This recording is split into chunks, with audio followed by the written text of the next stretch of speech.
Oh, good afternoon mga sangkay. Ito, pauwi na kami pero ginagawa namin ay maglilinis muna ng shop. Ayan oh. Nakikita nyo mga sangkay, ang linis niyan.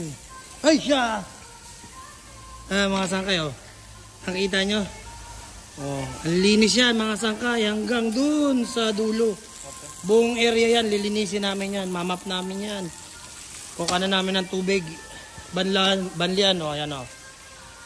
Ayan ang isa sa mga floor manager namin dito mga sangkay. Si Papa Ray.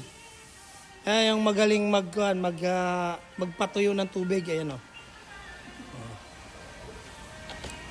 Yun lang mga sangkay. Kung nagustuhan yung mga ganitong content, follow nyo lang po ako sa aking Facebook account. Ganon din po sa aking YouTube channel. Para masundan nyo po yung aming mga susunod ko pang i-upload. Yun lamang po. Maraming salamat and God bless po.